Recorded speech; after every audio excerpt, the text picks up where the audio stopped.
everybody. We will call the City Council meeting for June 4th, 2020 to order. To ensure public safety and comply with the Governor's Safer at Home order in response to the COVID-19 virus, the Clearwater City Council will hold a public meeting on Thursday, June 4th, 2020 at 6 p.m. using communications media technology. Pursuant to Executive Order number 20-69 issued by the Office of Governor Ron DeSantis, on March 20th, 2020, municipalities may conduct meetings of their governing boards without having a quorum of its members present physically or at any specific location, and utilizing communications media technology such as telephonic or video conferencing as provided by Section 120.545B2 Florida statutes. The meeting will be held through the Zoom platform and will be broadcast live on the city's website at www.myclearwater.com/government/council-meeting-streaming-videos.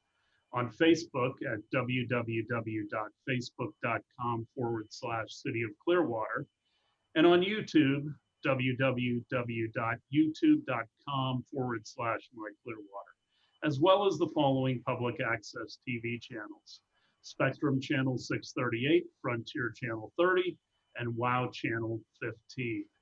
And now our city attorney has some additional disclaimers to read. The material for each item is on the agenda. The agenda is available 24 hours a day at www.myclearwater.com. When addressing the City Council, the member of the public must first state his or her name and his or her address. If you're in the chambers, you may submit a card to the staff instead of giving your address. Comments are limited to 3 minutes. Any person with a disability requiring assistance, auxiliary aids, and services for this meeting may notify the city clerk. This virtual platform does not require the public to purchase or download any additional software or equipment to watch this meeting. Aside from the Zoom platform, the participants will be appearing remotely, and the public will have no discernible difference in their ability to watch the meeting. Citizens wishing to provide comments on the agenda are encouraged to do so in advance through written comments. The city has established the following 4 options to ensure public comment for a virtual meeting: e-comments via Granicus. E-comments is integrated with the published meeting agenda.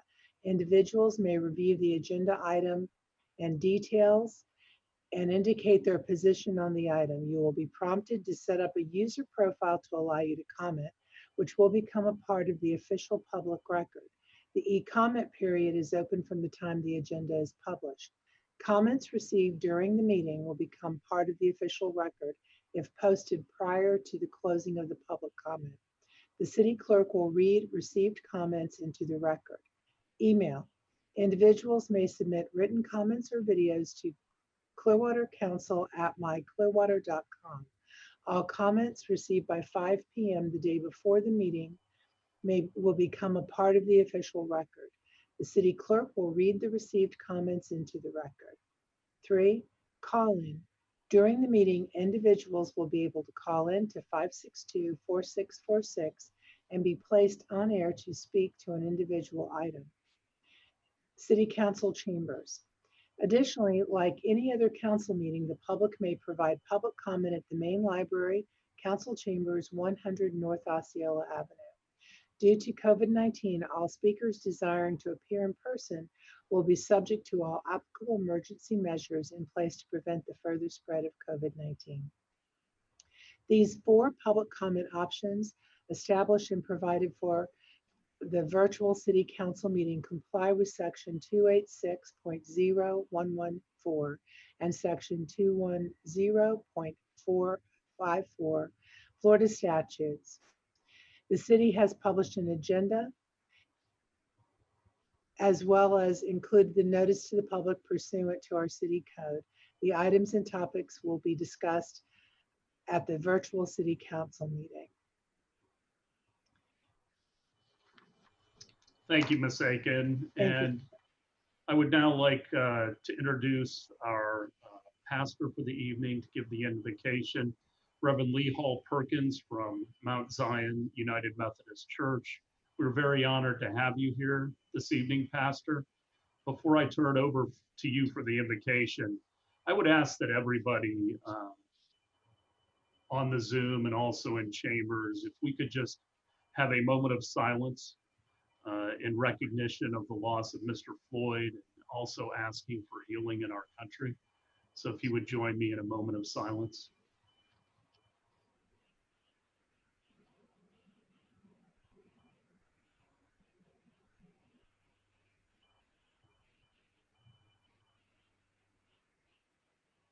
Pastor. Mayor. Let us pray.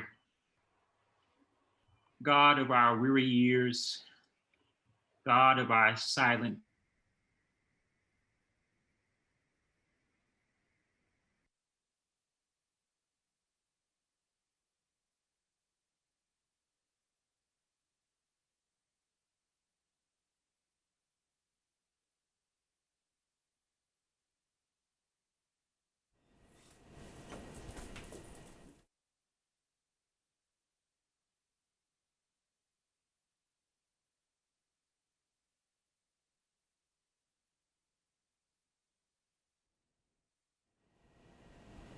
May the Lord afflict them with pain for the hurt, the wounded, the oppressed, the abused, victims of violence and of white supremacy.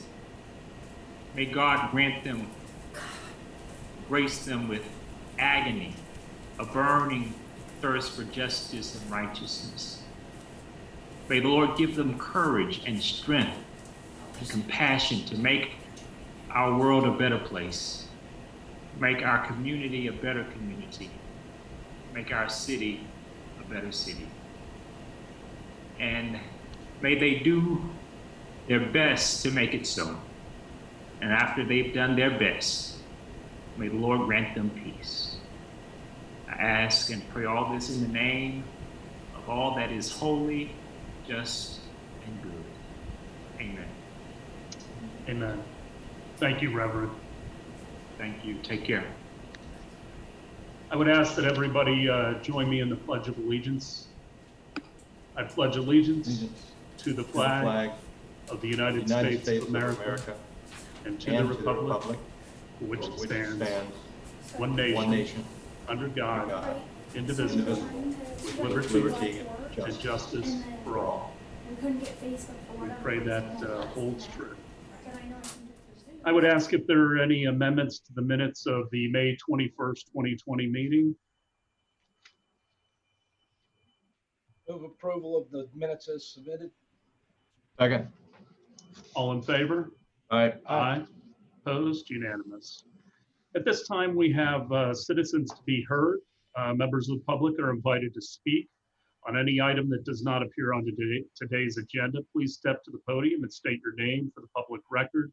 You have 3 minutes to speak on a subject that is not on the agenda this evening. There shall be no dialogue between persons speaking from the podium and the city council until the speaker has completed his or her comments.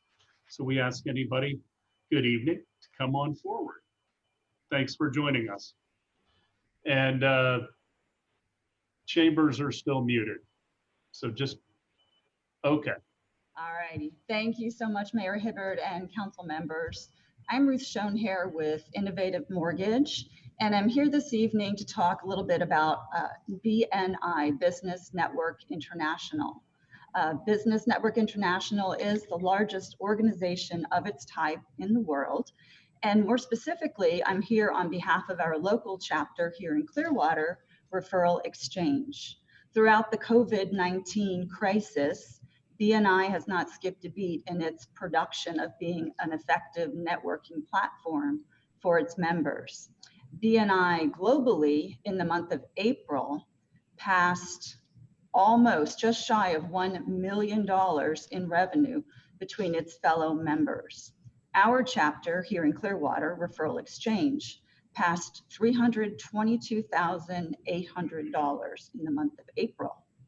So we are hosting a business open house on July 2nd. And of course, our meetings are all held on Zoom right now. And this meeting will be at 7:15 in the morning. And it is free to whoever is interested. We cannot help but think that there are other business people in our community that would benefit from a platform like this that is still very actively passing business and generating revenue for its members. So I also have one of my fellow members here to speak on this topic as well. Thank you so much. Thank you for coming out tonight. Good evening. My name is Mark Perkins. My wife and I own East West Healing Solutions on US 19. It is a multidisciplinary clinic that offers both an Eastern and a Western approach to people with chronic pain issues. We do not advertise anywhere. We simply are a part of 3 different chapters in the local area here. And our chapter in Clearwater here that normally meets right up the street, but now meets in our bedrooms and wherever we have the camera rolling, meet every week. This is a group of people that, and we're reaching out to the people that are watching this right now because everybody needs help. All of us in the small business community need help. And this is a group of people that are very understanding to those problems and want to help. Consider our group, which is about 40 members, an unpaid sales force of 40 people to try and help you rebuild your business and get back together. So that is what we're here to do today, is to try to reach out to the community through this meeting, to invite people to attend this meeting on July the 2nd at 7:15 on Zoom. You can reach out through the internet and find Referral Exchange Clearwater or Mortgage Lender ij.net, which is Ruth's email. I also want to say I feel particularly protected, Reverend. I see that you're still with us because my grandfather's name was Reverend Charles Hall, and my dad's name was Reverend Vern Perkins. So it must have been some kind of destiny that you're doing the invocation here today. So thank you for your time. Thank you, Mr. Perkins. Anyone else in chambers?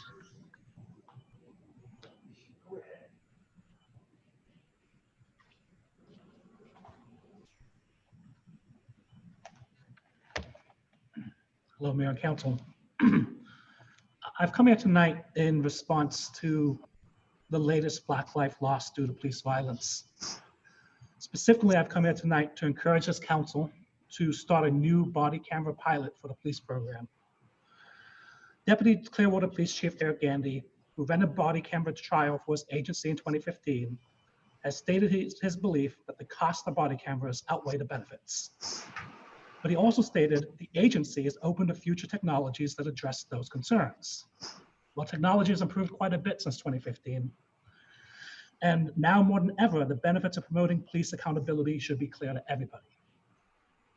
The fact is that recent events should drive every elected body in this country into taking concrete, specific actions, not just words, actions to address the issue of police accountability.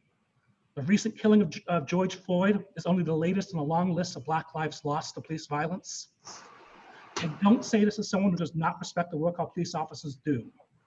In fact, I have a great deal of respect for our police officers who serve our community and keep us safe. So let me be clear, having the greatest level of respect and admiration for police officers for the important work they do is not in conflict with the idea that those who serve as police officers must be held accountable when they don't act the right way. If the city of Clearwater starts a new body camera pilot program, it would send the following messages to the community. It would show residents of Clearwater that this city takes the issue of systemic racism within law enforcement seriously. It would send a strong message to any cops engaging in racist behaviors or using unnecessary force that their bad behaviors are going to be monitored and they will be held accountable for it moving forward. And finally, it would show good cops in our city, who I believe are the vast, vast majority, that this council stands with them and is committed to helping build a police force that treats all of Clearwater citizens fairly and equitably. So I ask this council not to wait to take action. Bring up this issue at your next work session. Direct your city managers and staffers to start putting together RFPs. Reach out to nearby cities in the region like Tamper and St. Petersburg to get feedback on their pilot program and their progress on equipping their officers with body cameras. Don't wait to start looking into this. Don't wait to take action. Ask your city manager to put the body cameras on upcoming work session agenda tonight. Tell them to do that tonight. Take action because we need police accountability. We need all members of our community to be able to trust our police officers regardless of race. We need to help out the good cops in our police force, and we need this to happen now. Thank you. Thank you for your comments. The city manager and I were talking about this about an hour ago, so we will be discussing it at some point. And we can discuss at the end of the meeting whether that's something we want to agenda immediately. Anyone else in the audience to speak to citizens to be heard?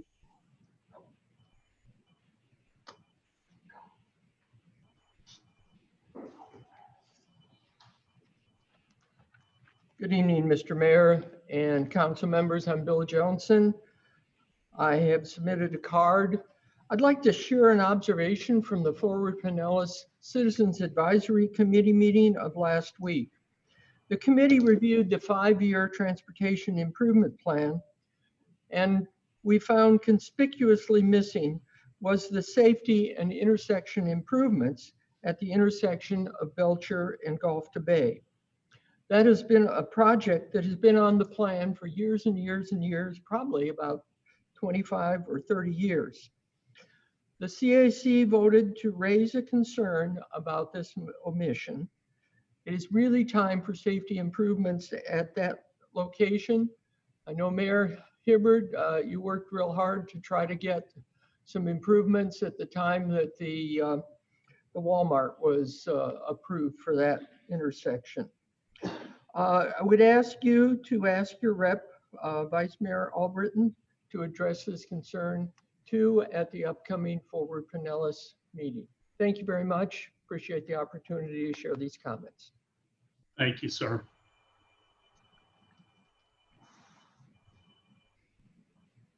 Anyone else for citizens to be heard? Yes, I'm Mr. Haluba, and I aggravate Frank Hibbard. I watched the work session the other day, and I saw the introduction that, Colonel Horn gave to Daniel Slaughter, and a couple of things really rubbed me the wrong way. One was the idea that Mr. Slaughter is going to give us a sense of what we typically do, and beyond that, give an idea of how we see things. I don't know, we is not me, it must be somebody else. And what Horn and Slaughter, really need to understand is the way that they typically do things and how they see things is in part the very reason why we have international social unrest over the mistreatment of George Floyd. Slaughter referred to a silver lining, mentioning, the goodness of early termination of bad police officers, terminate them immediately. I agree, there's no reason to wait several weeks, but that's not what Mr. Slaughter does. Back in 2017, he fired Officer Michael Leandro for excessive force, but it was only after several weeks. Leandro held that 13-year-old boy in custody in handcuffs and then slammed his head into the pavement, causing serious injury. It's on YouTube, Mr. Hibbard. Officer Leandro, didn't have a body cam, but beyond that, he should have not only been fired, he should have been charged with attempted murder. Now, officers Christopher Miller and Scott Borkel were there also, and they did very little. They should also have been fired, and they should also have been charged with attempted murder. We can't have these violations of civil rights by police officers smoked over and shoved under the rug any longer. Clearwater Police Department needs to have a oversight committee by civilians that has some teeth. And just like the other gentleman said, there's no excuse for these officers not to be wearing body cams. We need change in leadership and management, and I direct that to Colonel Horn. And if this fails to complete, or correct bad community relations and build some trust in the community, then we need to abolish Clearwater Police Department and assign those duties to the sheriff's department as it should be. Thank you, Mr. Haluba. And now I would ask Chief Slaughter to come forward. He is going to give us an overview and talk a little bit about how Clearwater Police Department deals with things differently than what we saw last week in Minneapolis. Thank you, Mayor. Daniel Slaughter, Chief of Police. I appreciate the opportunity to be here tonight in front of you. I do want to just state, as I did earlier at the work session, our police department condemns the actions of the former officers in Minneapolis. Their actions are completely contrary to our core principles, our policies, and our training, and our officers know that they would be held accountable if they did the same behavior in Clearwater.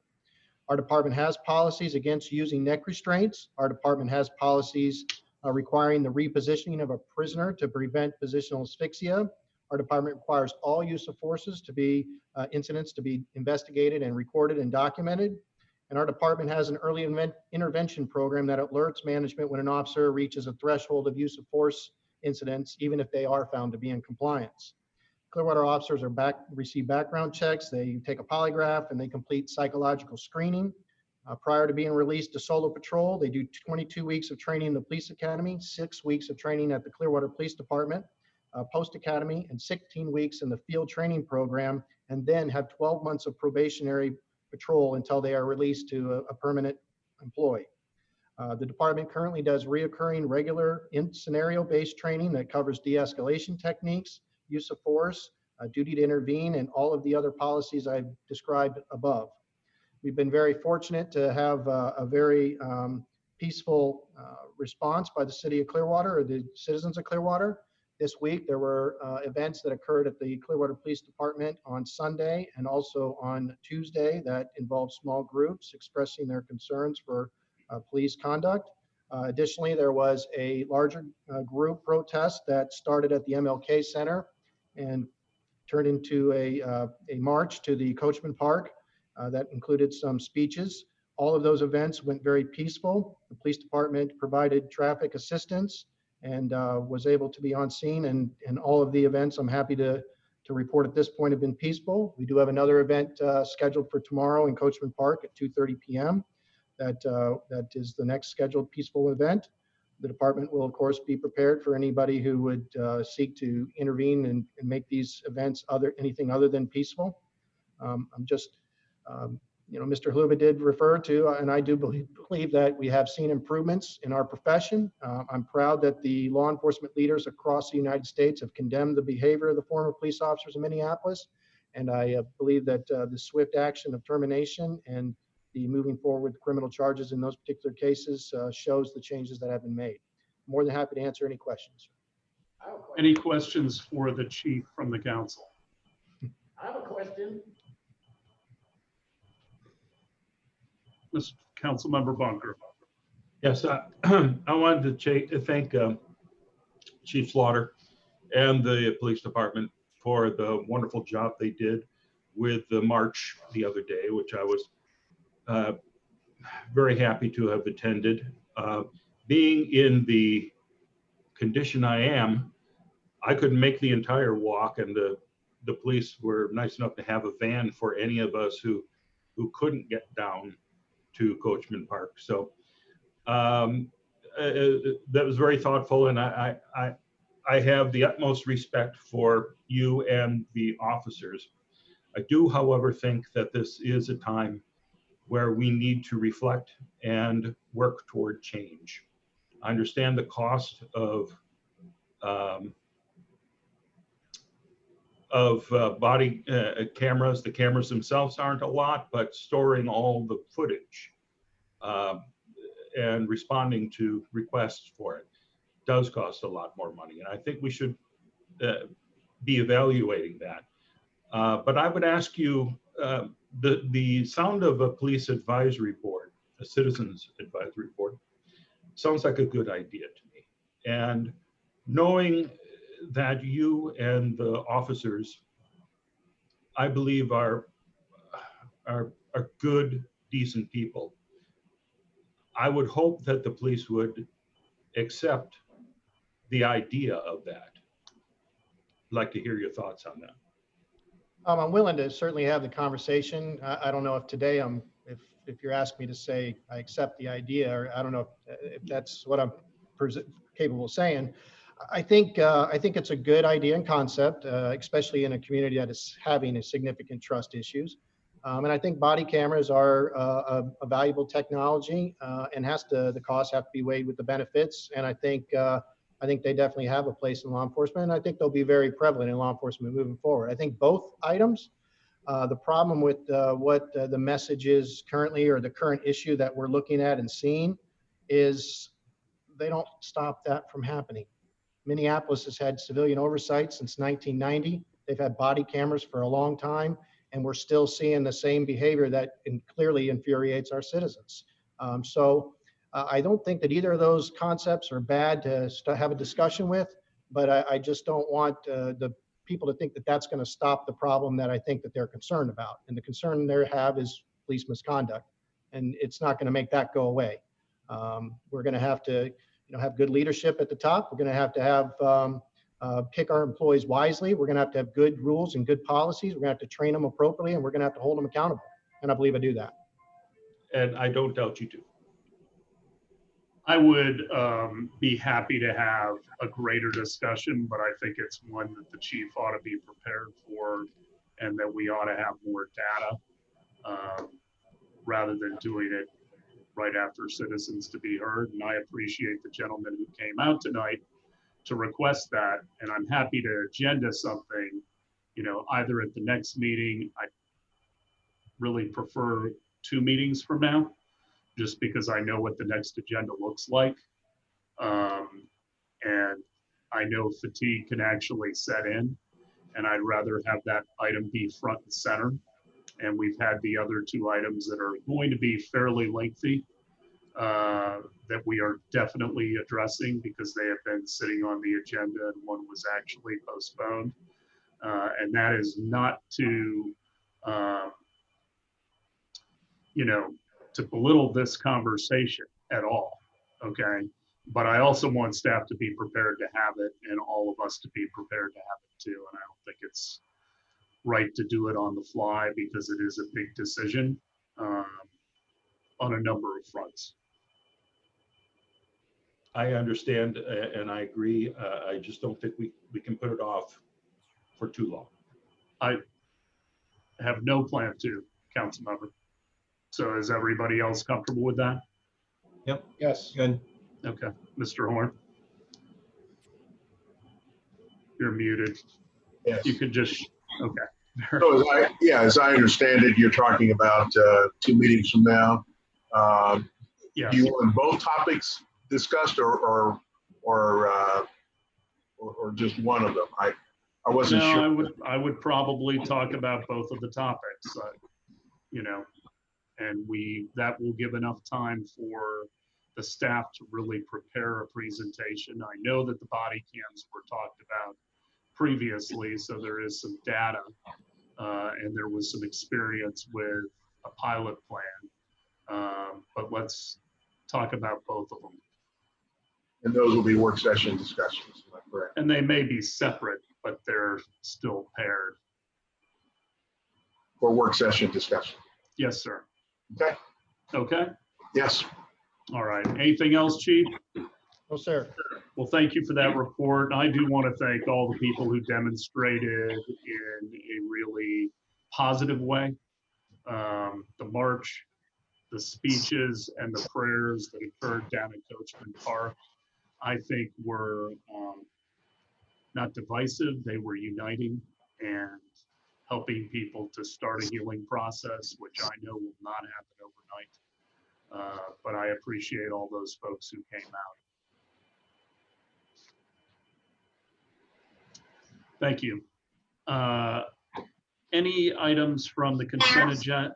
Yes, ma'am. I have 2 comments that were submitted electronically. Okay. I have one from Erica Escamilla from Unanimous.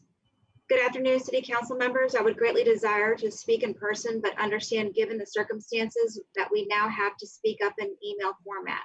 We pleaded and begged Mrs. Amanda with the CRA for an opportunity to have members of the Hispanic community use an empty lot owned by the city of Clearwater, which is located on Cleveland Street, but we were disregarded completely. Now I have to come to you once again, ask for an opportunity to lease a Belmont Park located on South MLK Jr. Avenue and Howard Street. It is located in a predominantly African-American community with a growing Hispanic community. We think it can be an opportunity of social interaction and integration if we can make this happen. Israel Secundino, a community leader in Clearwater, has had a soccer league for years in Dunedin at the fields on Union Street. He has requested our organization, Unanimous, to request this on his behalf. I'm attaching the schedule he was running before the pandemic, but had to abruptly end for the same reason. We know that Clearwater Community Garden leases the property from the city of Clearwater for the rate of $1 per year, and we hope Mr. Israel Secundino can lease the Belmont Park for the similar amount, noting that this helps not only kids stay physically active in sports, but both parents as well.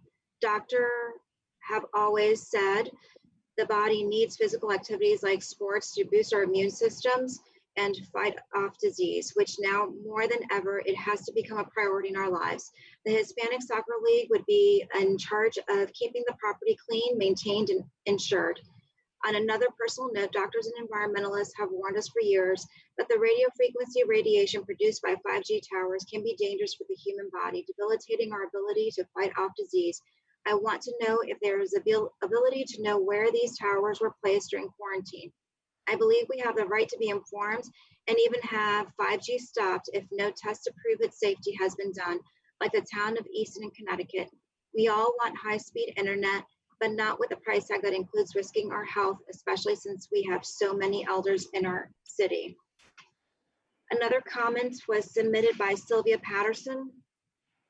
Hello, Mayor and City Council. We know that it will be up to the voters to decide whether they think we should keep the green space that is a Landings Golf Club or pave it over and put it as an industrial park.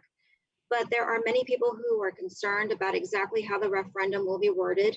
That can make all the difference in whether people will vote yes or no, unfortunately. We have faith that the City Council will take this into consideration when they compose the referendum and will be fair when they write it. Even with the short notice, it was good that many people commented during the City Council meeting on May 21st, whether in person or through comments that they sent in online. It seems like there were about 20 people who commented. A few other people I have made a petition available so that people who are not in support of the industrial park can let that be known. At this point, we have 346 people who have signed it. So you can see that many people feel strongly that the industrial park should not happen in this location. I am working on getting the results of the petition to you in the meantime. I submitted the photos of the petition and the number of signers that it shows. Of course, the majority of these people in the residential areas surrounding the golf course. Contrary to what Rob Webster said about there not being residential areas that will be impacted, the fact is that there are many residential areas within a mile or so. One of the most concerning negative aspects of having a light industrial park in this area is that there are 5 schools which may have children who walk or ride bikes to school. I believe I heard during the meeting that there might be 3,800 people who will work at the industrial park. In a Tampa Bay News Weekly article, I read it could possibly be 5,000 people. How could it be safe for these children walking and riding their bikes to and from school with that many more drivers on the roads in the area? These schools are Skycrest Elementary, Plato Academy, Delphi Academy, Clearwater Kennedy Middle School, and Lakeside Christian. I personally do not play golf, but that does not mean I don't appreciate having the green space that the golf course provides in my area. I live approximately 1.2 miles from the golf course in Clearview Lake Estates. I'm in favor of Clearwater becoming more and more beautiful, not less and less attractive. Thank you for considering my opinion, and thank you so much for serving on our city council. Is that all you have, Rosemary? That is all. Okay, and Ms. Costelli, you have someone on the phone for citizens to be heard? Good evening. Good evening. Yes, if you could just state your name for the public record, and I would ask that you keep your comments to 3 minutes. Glad you could join us tonight. I am Javante Scott, 18-year-old resident of Clearwater. And I wrote to you, Mayor Hibbert, that you all saw, council, on Monday. Speaking on the issue of the killing of George Floyd, which has already been mentioned, I would just like to say that I agree with the issue with body cameras and all that stuff, but I would say that I spoke with Chief Slaughter on Tuesday at the march, and I do find Chief Slaughter to be a man of his word. And we spoke very briefly, but he mentioned to me something that was impactful in a way, that the issue goes beyond police brutality. It goes beyond body cameras, because in Minnesota, they saw people video recording and nothing changed. And so this system is not, the issue is not just about police brutality, but it's bigger than that. And it stems back to the foundation of our country that has, or a system that was built to oppress a certain group of people. And so the system that we have has to be fixed. And so the question I think that we're all left with is, after the protest and after the arrest, what do we do now? What are we going to do next? And so that conversation, Mayor Hibbert, is one to have. And so I thank you for suggesting that, Mayor Horn, as well, City Manager Horn as well. But these conversations are the kind of conversations that we have to have in order to get the change that we need, because this issue is not just a Clearwater issue, but it's an American issue, and it stems to our foundation, but it's also something that Clearwater faced a few years ago with the killing of Marquise McLaughlin. And so what we have to have is just some people in office who are willing to talk about these things, discuss these things, and people who can find common ground with each other, people who are willing to listen and willing to do something. And so that has been shown from you, Mayor Hibbert, City Manager Horn. I saw Councilwoman Beckman, Councilman Buckner said he was there as well. And so thank you all for coming to the march. But this is something that has to continue after that. And so I think we're all left with that question: what are we doing now? What are we going to do now? What is going to happen next? And I'm willing to be a part of that conversation, as I have been. I'm one of those students who led the first ever Pinellas County Schools Unity Walk at Clearwater High School. And so these conversations are something that we've been having for a long period of time. And so I extend my hand to you all, City Council, and to you, Mayor Hibbert. But I thank you all for this opportunity to speak as well. Thank you, Mr. Scott. I hope you got my email. I did, so thank you. And you also saw the release. So this will be Yes, an sir. ongoing conversation. This is not going to be swept under the rug. It's not going to be something that we just let go. It needs to be an opportunity, a turning point, that we make some positive steps, not only in our city. As I think I said to you, I can't change the world, but I can change my corner of it. And I think that's what we're going to try to do. So God bless you, and thank you for tuning in tonight. Anyone else, Joelle or Rosemary? Okay. Then I would ask if there are any items on the consent agenda from either the public or the council to be removed, items 6.1 through 6.7. Seeing none, do I have a motion? Boyd, you're on mute. I would move approval of this consent agenda item 6.1 through 6.7. I'll second. All in favor? Aye. Aye. Opposed? Unanimous. Item 7.1. Adopt ordinance 9372-20, an ordinance of the city of Clearwater, Florida, annexing certain real property located generally on the northeast corner of South McMullen Booth Road and Johns Parkway, whose post office address is 25 South McMullen Booth Road, Clearwater, Florida 33759, into the corporate limits of the city, and redefining the boundary lines of the city to include said addition, providing an effective date. Anyone from the public to speak to this item? I move that we adopt ordinance 9372-20 on second reading. Second. All in favor? Aye. Aye. Opposed? Unanimous. Ordinance Go ahead, Ms. Akins. Ordinance number 9373-20, an ordinance of the City of Clearwater, Florida, amending the future land use plan element of the comprehensive plan of the city to designate the land use for certain real property located generally in the northeast corner of South McMullen Booth Road and Johns Parkway. His post office address is 25 South McMullen Booth Road, Clearwater, Florida 33759. Upon annexation into the City of Clearwater as residential urban RU, providing an effective date. Item 7.2.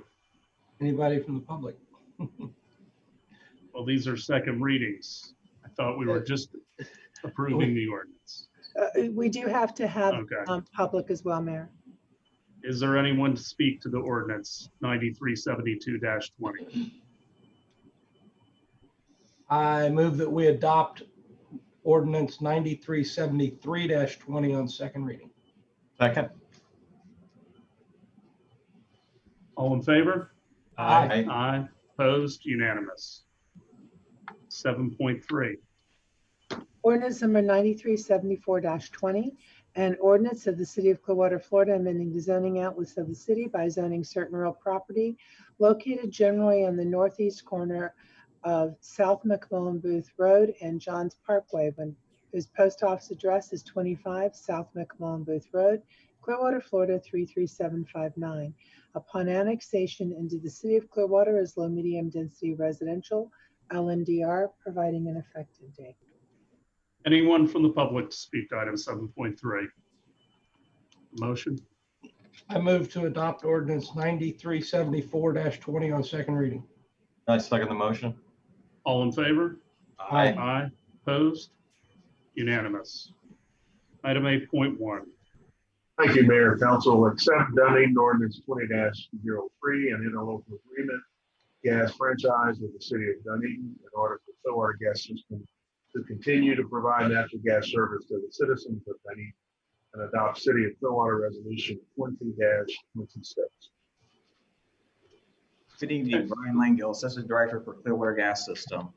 This is a franchise agreement with the City of Dunedin. It would be for a 15-year term.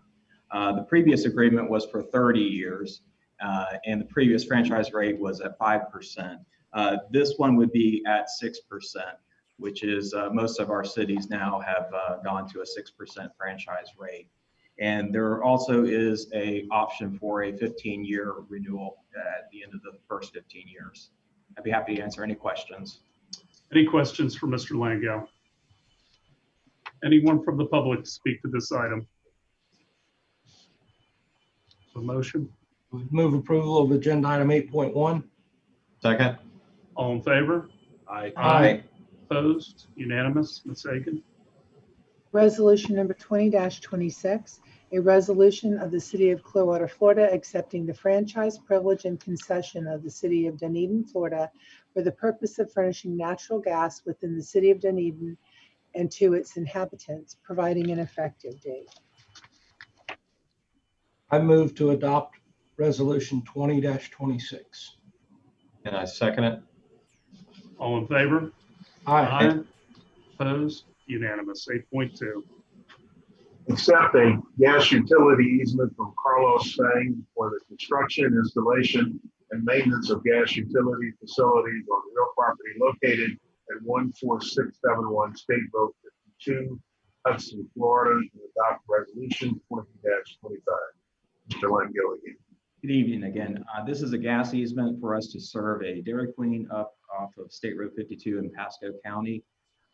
There's also the potential to serve an additional customer downstream of there. So that's why we would need an easement to protect our interests. And that way we can serve additional customers downstream of that one. Any questions from the council? Anyone from the public to speak to item 8.2? Have a motion? Move approval of agenda item 8.2. Second. All in favor? Aye. Opposed? Unanimous. Ms. Aiken? Resolution number 20-25, a resolution of the City of Clearwater, Florida, accepting utility easement from Carlos Sens for the construction, installation, and maintenance of city utility facilities, providing an effective date. I move to adopt resolution 20-25. And I second. Anyone from the public? All in favor? Aye. Opposed? Unanimous. 8.3. Accept a natural gas easement from Weingarten Ospet Inc. for the construction, installation, and maintenance of gas utility facilities on real property located at 23654 US Highway 19 North, and adopt resolution 20-24. Mr. Langell again. This is another gas easement. This one is located in the city of Clearwater at the southwest corner of US 19 Frontage Road and Sunset Point Road. This is to serve one of the out parcels in the shopping plaza where the old Publix used to be at the corner there. And this is to ensure that we can serve this customer and any customers downstream of that meter location. Any council questions? Anyone from the public to speak to item 8.3? Motion? Move approval of agenda item 8.3. Second. All in favor? Aye. Opposed? Unanimous. Ms. Aiken. Resolution number 20-24, a resolution of the city of Clearwater, Florida, accepting utility easement from Weingarten Nostat Inc. for the construction, installation, and maintenance of city utility facilities, providing an effective date. I move that Anyone we from the adopt. public? Go ahead. Move that we adopt resolution 20-24. Second. All in favor? Aye. Aye. Opposed? Unanimous. 8.4. Resolution 20-27, approve the correction of a Scrivener's error and that certain resolution adopted on May 21st, 2020, which accepted a utility easement from Florida Swine Properties LLC, changing the resolution mistakenly labeled as number 20-07 to resolution 20-08, and adopt resolution 20-27. Ms. Kivett. Thank you, Mr. Horn, and good evening, Mayor and Council. Tara Kivett, Engineering Director. This corrects a Scrivener's error, the resolution 20-07 adopted at the May 21st council meeting, changing it from resolution 20-07 to resolution 20-08. Any questions? Any questions for Ms. Kivett? Anyone from the public to speak to this item? A motion? Move approval of agenda item 8.4. Second. All in favor? Aye. Opposed? Unanimous. Do you need to read that? Yeah. Yes, sir. Resolution number 20-27, a resolution of the city of Clearwater, Florida, correcting a Scrivener's error in the resolution number 20-07 adopted on May 21st, 2020, changing the resolution number to resolution 20-08, providing an effective date. Anyone to speak to the resolution? Have a motion? I move to adopt resolution 20-27. Second. All in favor? Aye. Opposed? Unanimous. 8.5. Confirm COVID-19 emergency proclamation and adopt resolution 20-28. Ms. Aiken, do you have any comment?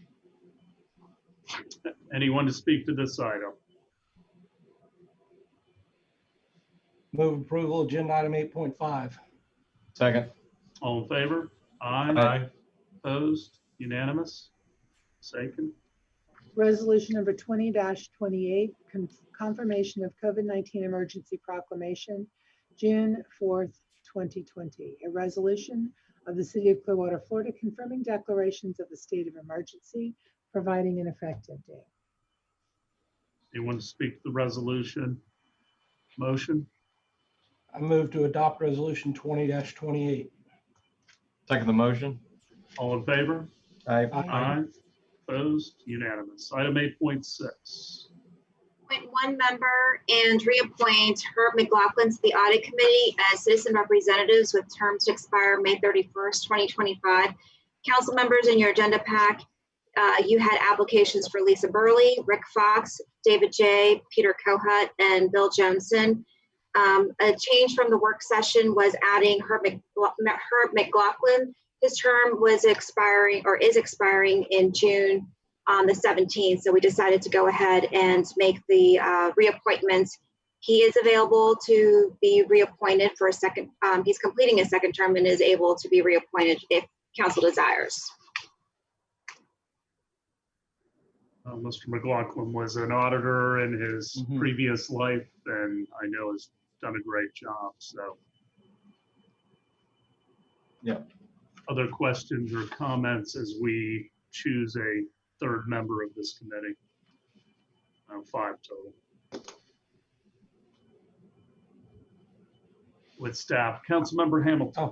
I would nominate or like to see Miss Burley, given her educational background and work experience is, she worked with the Pinellas County Office of Management and Budget. I think she is very, very well suited to do this job. So I would be happy to, I think, having a female to balance you two guys, I think is a good thing. I will not comment on that. Other comments or questions? Councilmember Beckman? Yeah, I wanted to thank all those people who applied, and just to say that it's difficult to make a recommendation based on, just a few pages in the application packet without meeting with people or learning a little more about them. But I appreciate their willingness to volunteer their time. I'm only familiar with Mr. Johnson, and I'm certain he's very well qualified and would be a great addition to the audit committee. But I was leaning towards Ms. Burley as well. As I think she'd be a good choice because of her experience at the state as well as the county level. And I think it's great to see some diversity on our boards as well. And I think sometimes that has to be intentional. And I would concur with Councilmember Hamilton that she would be a good choice. Councilmember Albritton. Yeah, I agree with that. I under the relevant work experience, she served for 10 years on the Professional Services Acquisition Committee. So I think she's well qualified for this particular committee. Councilmember Bunker. Yes, just from looking at the resumes earlier in the week, Lisa Burley stood out as having the qualification for this. I wanted to give Bill Johnson some consideration as well, because he does seem qualified, but I believe Lisa Burley is probably the best choice. Well, I too want to thank all of the people who have applied, and I hope they'll keep their names in. Things do change, and we also have a lot of other boards that people can apply for too, because all of these folks had different qualifications that were really good. We thank all of our volunteers throughout the city. They have an important voice and an important part of the process to fill, and we thank them. Certainly, former Councilmember Johnson has experience in this too. I do see the reasoning behind having diversity, and I wish Ms. Burley well in keeping us in line, if that is who we ultimately choose. But I think Councilmember Hamilton, do you want to make a motion? Yes, I'll make the motion to reappoint Mr. McLaughlin and appoint Ms. Burley to her first term as citizen representatives to the audit committee. And I'll second that. All in favor? Aye. Aye. Aye. Opposed? Unanimous. Item 8.7. Approved joint participation agreement, JPA G1K66, between the city of Clearwater and the state of Florida Department of Transportation, FDOT, authorizing transfer from airport fund reserve $6,403.60. Authorize the appropriate officials to execute same and adopt resolution 20-23. Just lost my screen. Mr. Chesney, is that? Yes, good evening, Ed Chesney, Marine and Aviation. As you heard on Monday, this project will replace the vehicle out at the Clearwater Air Park through a FDOT grant. And adopting resolution 2023 tonight will accept that grant. And if you have any questions, I'll be happy to. Any questions for Mr. Chesney? Anyone from the public to speak to item 8.7? I have a motion. Move approval of agenda item 8.7. Second. All in favor? Aye. Opposed? Unanimous. Ms. Aiken? Resolution number 20-23, a resolution of the City of Clearwater, Florida, authorizing the execution of a joint participation agreement between the City of Clearwater and the State of Florida Department of Transportation for Clearwater Air Park vehicle replacement at the Clearwater Air Park, providing an effective date. Anyone to speak to the resolution? Motion? I move that we adopt resolution 20-23. Second. All in favor? Aye. Opposed? Unanimous. Mr. Chesney, are there any citizens left in the chamber? Yeah, there's two. Okay, very good. Just checking. It's getting lonely in here, but there's two. Okay, 8.8. Royal Causeway Bridge lighting, Mr. Dell. Mayor, Council, Michael Delka, Assistant City Manager. Want to give you a brief overview of where we are with the Memorial Causeway Bridge lighting project. This again is another project that goes back to our earliest ULI work. Unless you direct us otherwise, this is an update as we move fairly quickly towards construction. I'll just say before I turn it over to Mr. Hubbard that clearly I think we all would agree that we have a very sweeping and grand bridge entrance to and from the beach. It is a spectacular drive. And it's a beautiful piece of architecture in its own right.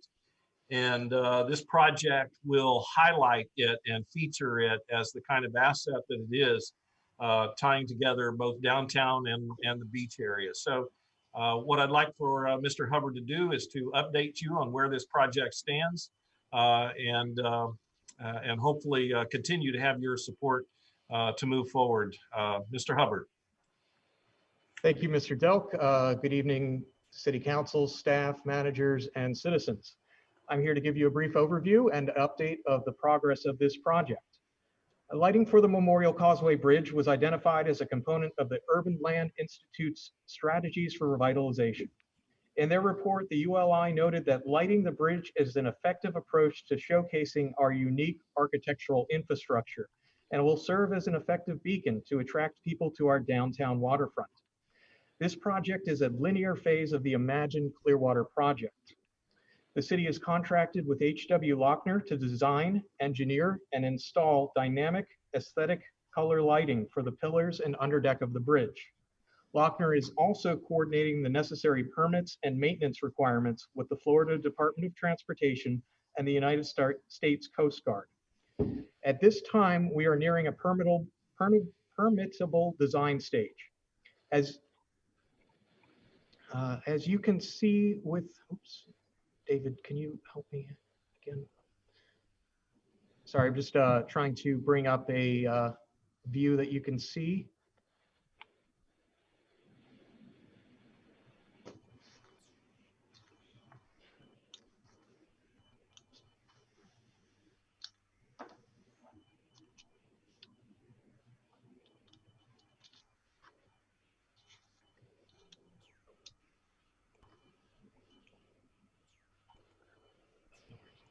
We're just trying to do a share screen so you'll be able to see what we're looking at here. It's fine, take your time. Thank you.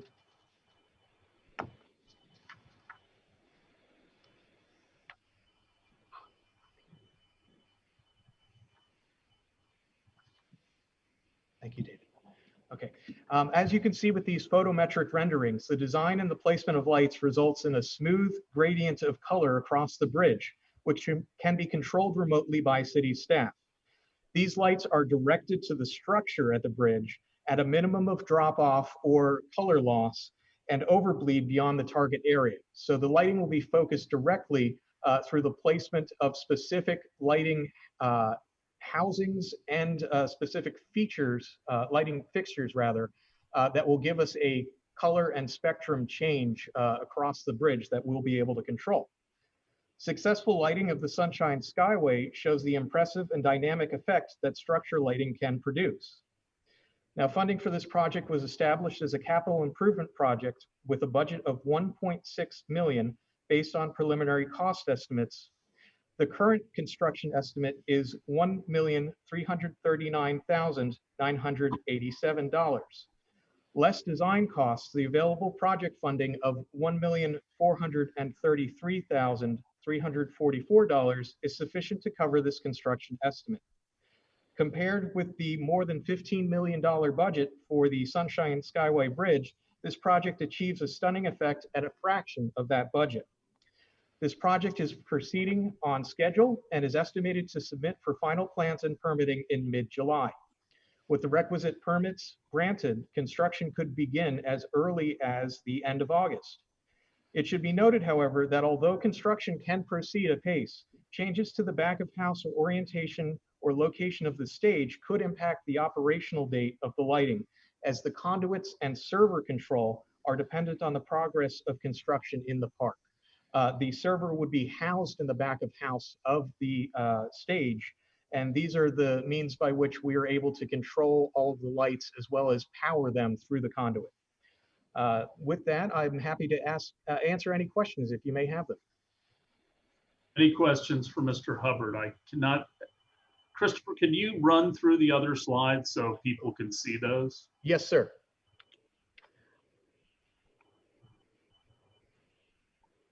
These are some calculations that are showing the placement of the lighting fixtures and achieving an equal effect over the curvature of the bridge that we see. You can run through those fast. Okay. I was thinking more of the other visuals. Yeah.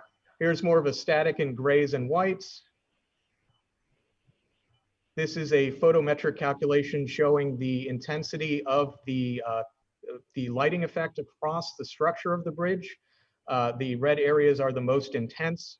As you can see, we don't see a drop off towards the middle of the bridge. That orange and yellow feature shows that the lights are continuing across that structure and they aren't fading as that span increases.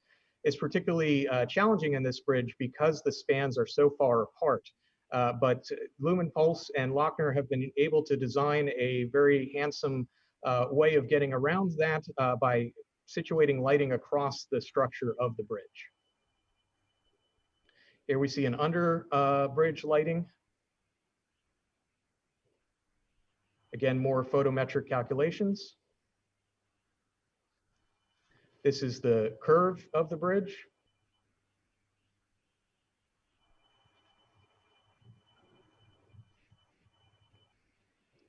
And we can see different shade of colors here.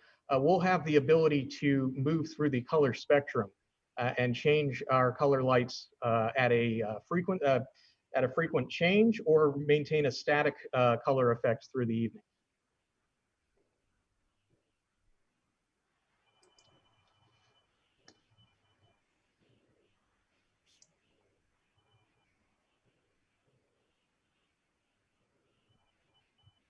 Those are the end of the slide Right. photos. Thank you. You're welcome. Any questions for Mr. Hubbard? I cannot see you all on one screen, so I'm kind of scrolling through. Thank you, Joelle. Councilmember Meckman.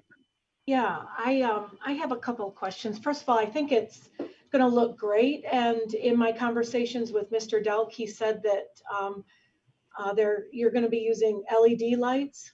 Yes, ma'am. So that's fantastic. When I looked at those documents that were attached to the agenda, I didn't see any estimation of how much additional electricity usage we'd have. Do you have any of those estimates? I do not have those estimates, but I can request them from Lochner and see what that estimate of consumption may be. Okay, and so there was no estimation of the annual cost of the extra electricity? Not at this point, ma'am, that we have received, but I can, again, request that. We're at 60% design right now, so I will see what they can provide us with. Okay, when I looked at those documents then, so I looked at, and you have it articulated, how many bulbs and the wattage for each bulb, and so I did some calculations. So those costs on the documents we got, those are all upfront costs, and so what I'd like to make sure we address are the ongoing costs of maintaining that and paying for the electricity. And so when I did just a little bit of math, you've got like 219 lights on that bridge, and the watts range from 25 to 200 watts per bulb. And you know, looking at what the city pays for a kilowatt, which is less than what residents pay, it looks like we'd be spending about $9,000 a year on electricity for that bridge if they're, you know, operational for like 10 or 11 hours a day.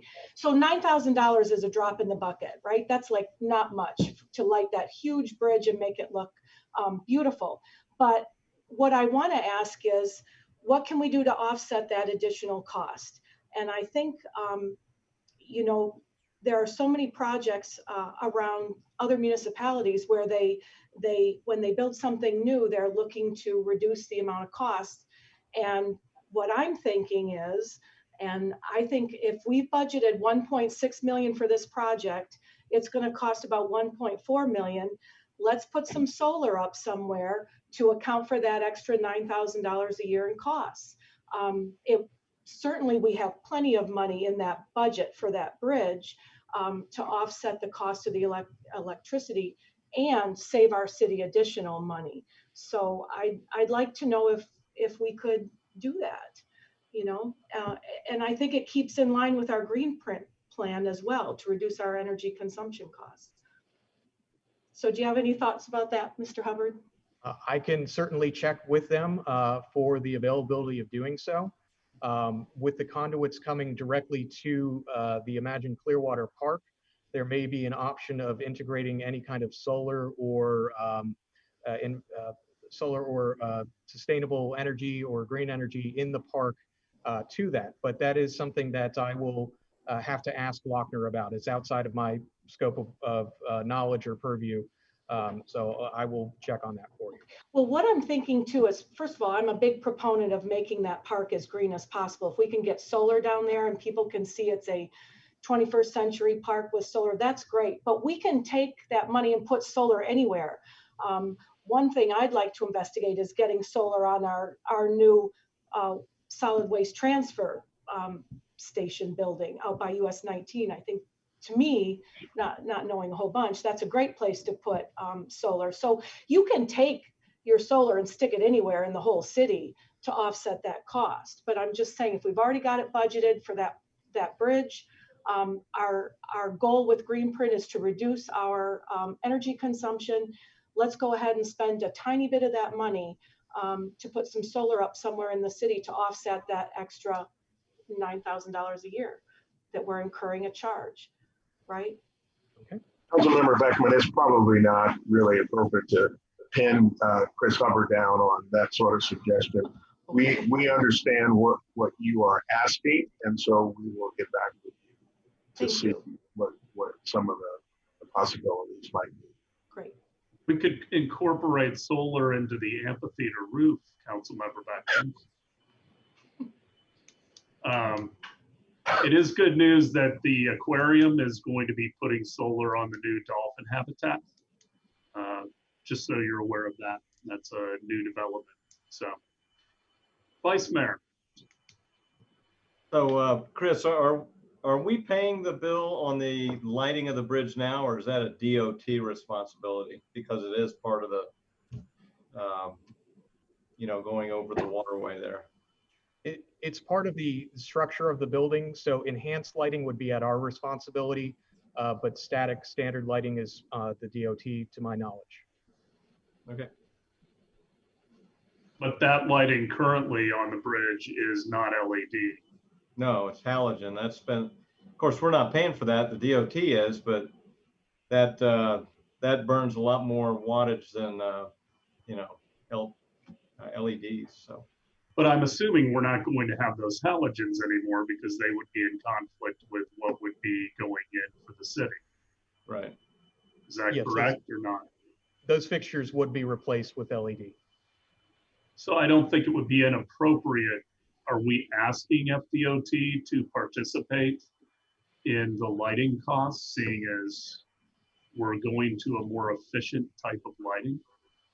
I would assume if the current lighting costs are $5,000, just to pull a number out of that they would continue to pay that. Has that been discussed? It has.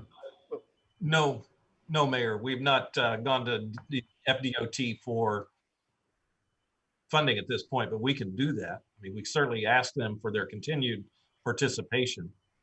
I would expect that. I mean, that would be something I would ask our district secretary for.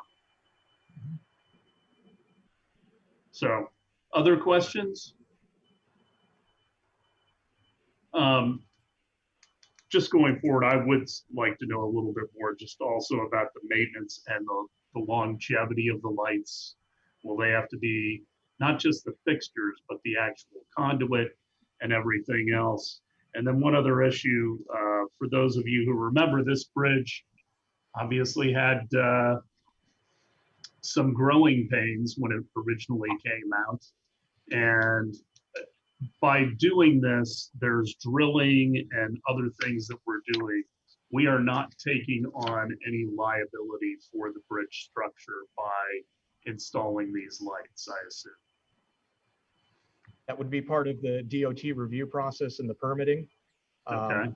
You know, I will check with Lochner to assert that for you. That's just something I want to make certain of. Originally, when the bridge was built, it was rated to have light rail on it. Once the fix on the two center spans were put in, the original designer and construction company would no longer take on the liability for light rail going on over the bridge. They would take on liability for rubber tired in the center of the bridge, but not light rail. I just want to make sure we don't take on any liability by doing this. I'll find out for you. Okay. Other questions or comments? Councilmember Hamilton. Follow up to what you said. I believe, you know, as you said, you know, we're putting this conduit, we're putting all of this hardware to do this lighting in a very corrosive salt air environment. What exactly is the life expectancy of this before we have to start talking about replacing the actual hardware, not just an LED bulb, but the actual hardware? Do we know that? I don't have that with me at this point in time. That's something that I can get from Lochner and Lumenpulse. I know they've worked together understanding that environment, you know, basing off the progress at the Skyway as well. Lumenpulse did provide the fixtures and housings for that project. So they have some of that data and information available from there. I'm sure they could apply that to our project as well. DOT is getting a fair amount of experience with this due to a number of bridges in Tampa, downtown, and the Skyway. So we're not breaking new ground here by any means, but we'll certainly try to find an answer for you all on these questions.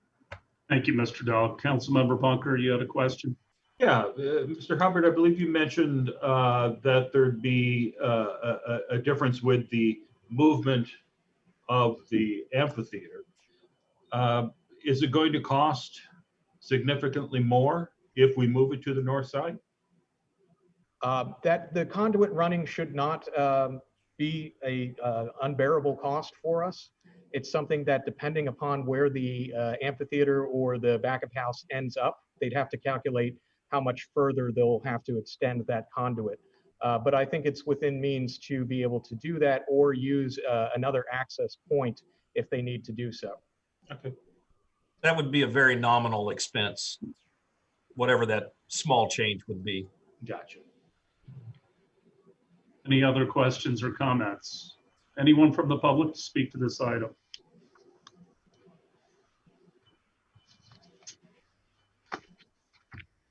Okay.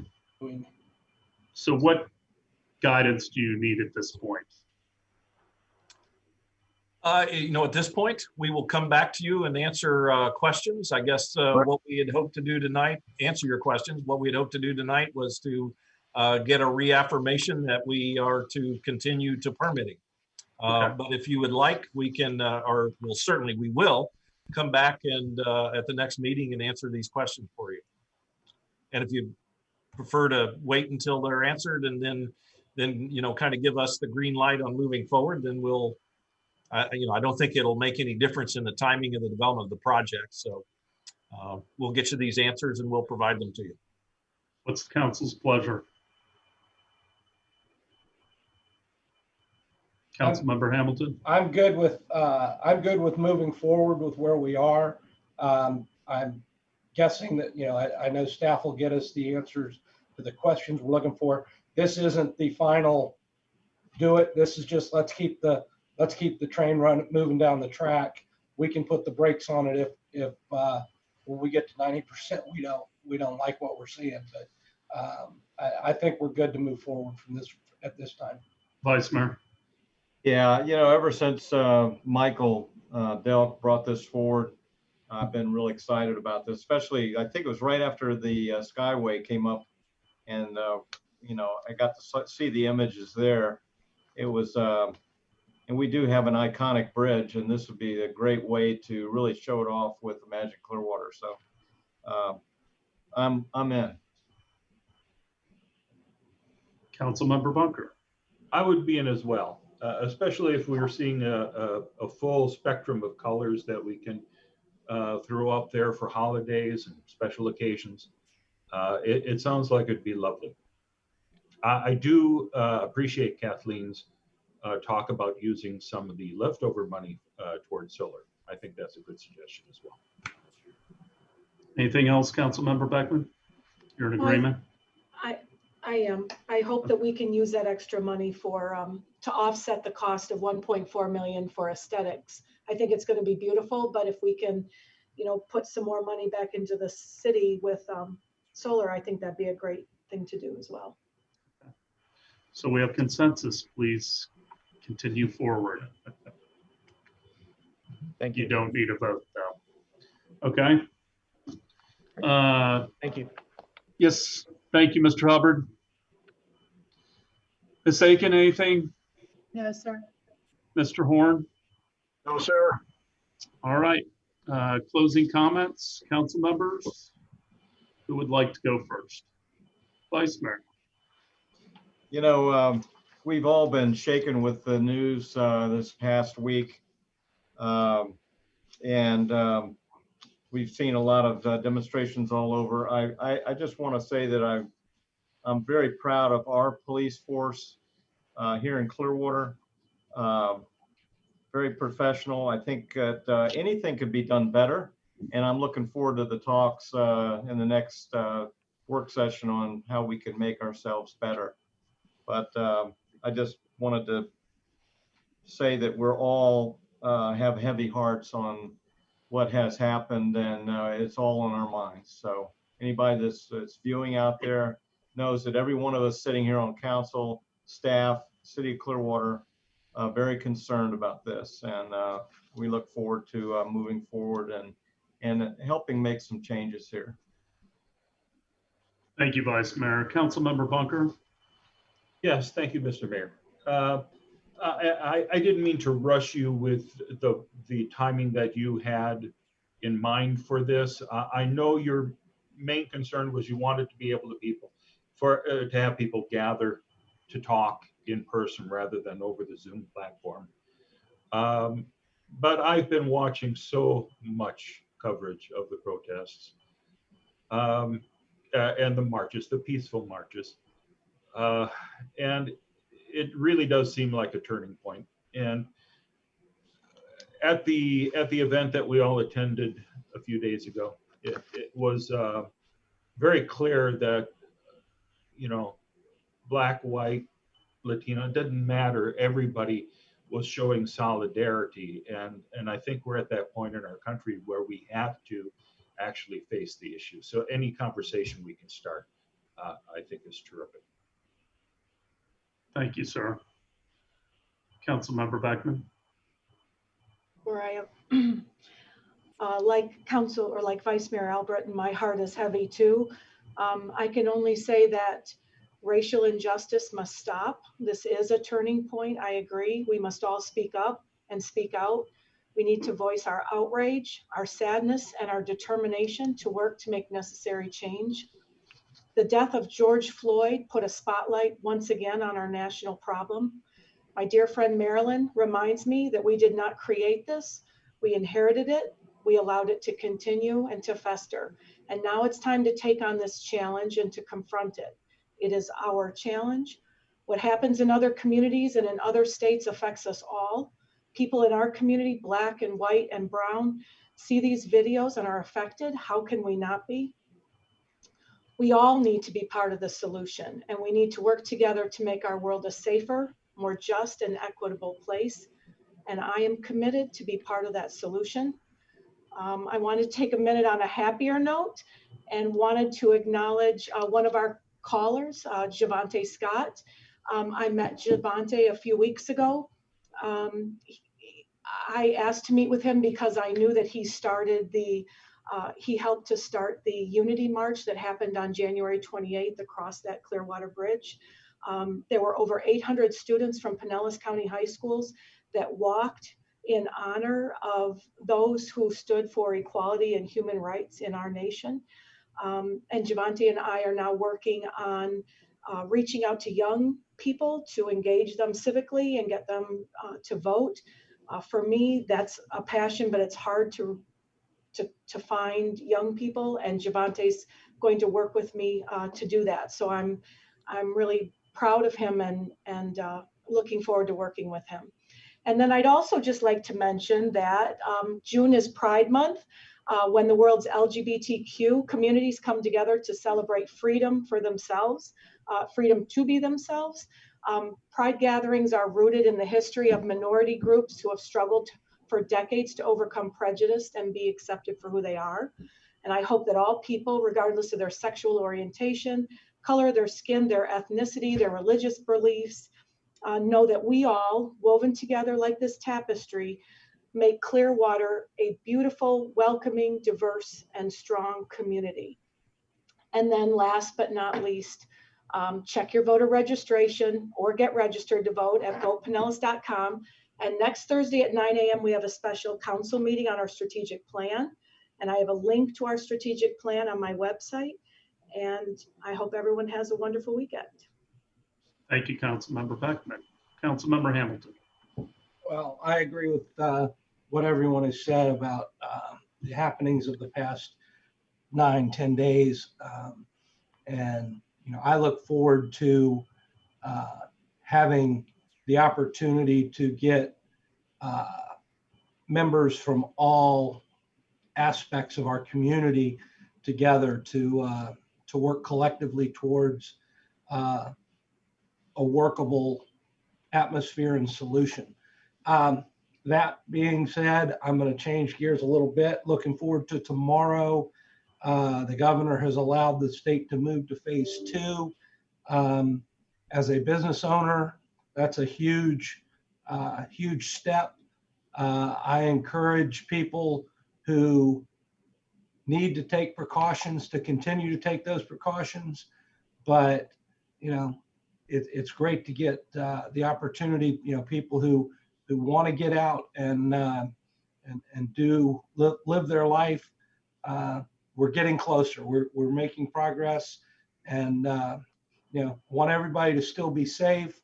I know that at our business, we're still going to be very conscious of how many people we're allowing, and we're not going to let the crowd get out of hand. There's a few places that might not have that same approach, but you know, if you're comfortable, have at it. If you're not comfortable, take the precautions or stay home. We've got a great country. We're going to come back. This is just one more step towards that. So everybody have a great weekend and be safe. Thank you, Councilmember Hamilton. I want to thank the demonstrators that we have had in Clearwater. They really have done it right. And that is really a hallmark of this country. It's really how the country was started. but we also need to do it in a way that's safe. And I want to thank our police officers for making the route from the MLK Center down to Coachman Park safe by stopping traffic and making sure all of those folks that were marching down there were careful. And to hear the speeches and the prayers and the enthusiasm and see the diversity at the park, and also see how peacefully it dispersed. And I think people did feel better after coming together and really uniting around the issue that it needs to be addressed. I have promised that I will help facilitate a summit. I've already put a framework and have talked to several county commissioners, and we'll be presenting something to you all for some additional feedback. This isn't mine, it's something I want all of us to be a part of. But I do want to thank all the people who have done it right. I want to recognize Marion Justice, who we lost this past week, 99 years young, the bride of Bill Justice, longtime principal at Clearwater High, and two of the most wonderful people. How many years were they married, David? 80. 80 years. I mean, just phenomenal. Wonderful people. If you did not know them, it is frankly your loss, but Clearwater was richer for having them in our community for so long, and Bill is still going. And we pray for him, because I cannot even imagine after 80 years losing the love of your life. I want to tell everybody that the Salvation Army is continuing to do feedings and food drives at the Social Services Center at Druid and Highland on Wednesdays at 3. But they are going to start a second location in partnership with Ruth Eckerd Hall, who has made their facility available. Salvation Army is going to start to do another food drive next Friday, the 12th at 10 o'clock. And the beauty of Ruth Eckerd is how big the property is. It's going to be very easy to queue people up and not have traffic issues. And our police will still be out there to control the signal and to make sure everything moves smoothly. But people are asked to stay in their cars. They're going to be given 2 boxes, one with 4 pounds of produce, 4 pounds of fruit, pre-cooked chicken, a pound of cheese, a pound of butter. So it's going to be very nice. I did communicate with Mayor Ayub over at Safety Harbor today to inform them that that was going to be going on, because they also have a population that is probably in need. But just want to pass that on.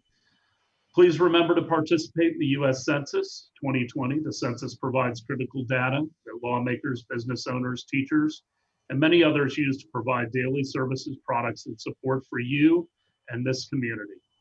Every year, billions of dollars in federal funding go to hospitals, fire departments, schools, roads, and other resources based on that census data. The results of the census also determine the number of seats each state will have in the U.S. House of Representatives, and they are used to draw congressional and state legislative districts. You can respond online or by phone or by email. Visit my2020census.gov to get started. Unfortunately, this week, hurricane season began, so please get prepared. I certainly hope we don't add that to our list of 2020, but you still ought to be prepared, and you can get preparation tips by going to pinellascounty.org/emergency/all-hazard-guide. Florida Phase 2 is reopening. Restaurants may allow bar top seating with appropriate social distancing. Bars and pubs may operate at 50% capacity inside and full capacity outside with appropriate social distancing.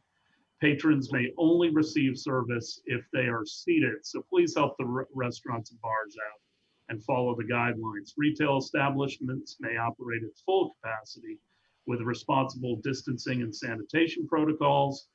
Gyms may operate at full capacity with appropriate social distancing and frequent sanitation.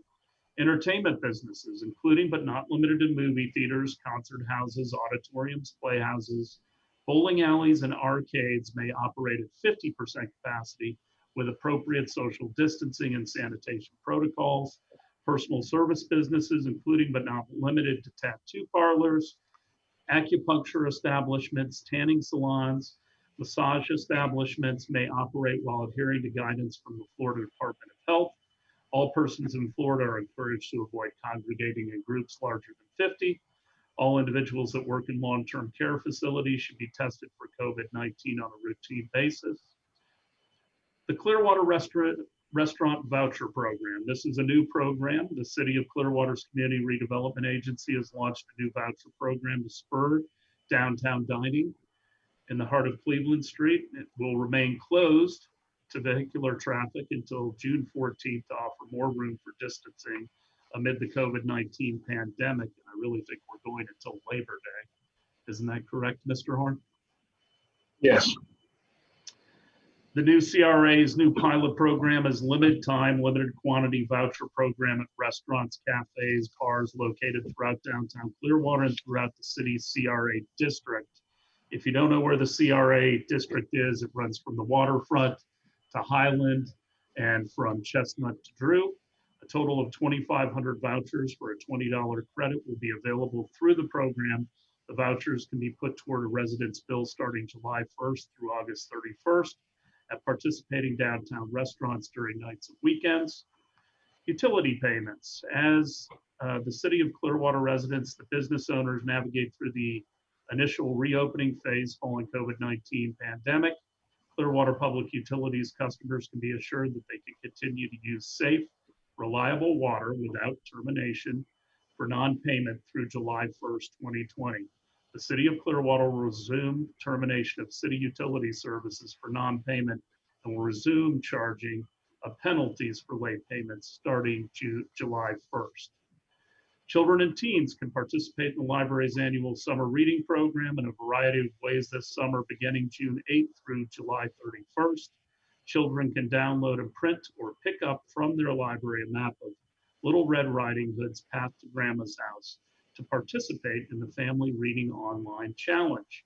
Kids can participate in a series of 5 activity challenges of their choosing based upon their interests and receive a prize capsule upon completion. These challenges can be downloaded and printed from the library's website or picked up at any of the Clearwater branches. Prizes may be picked up throughout the summer, or if desired, curbside pickup can be arranged after July 31st. The Aging Well Center at the Lawn Center is hosting a variety of upcoming free virtual programs throughout the month of June. Some programs will be found on the Clearwater Parks and Recreation Facebook page, and some programs will be held on the Zoom platform. For information or to register, call the Aging Well Center at 727-724-3070. That's 724-3070. To view the calendar for the month of June, visit myclearwater.com/agingwell. The City of Clearwater is seeking to assist residents hardest hit by COVID-19 if they are behind on their rental, mortgage, or utility payments. The Rental, Mortgage, and Utility Assistance Program is open to Clearwater applicants for up to $4,000 in unpaid rent, mortgage, or utility bills. Certain criteria must be met in order to qualify. For more information, visit myclearwater.com and click on the News tab. With that, I think we are finished tonight. I appreciate all the council, our staff, and all of you for tuning in. God bless. We are adjourned.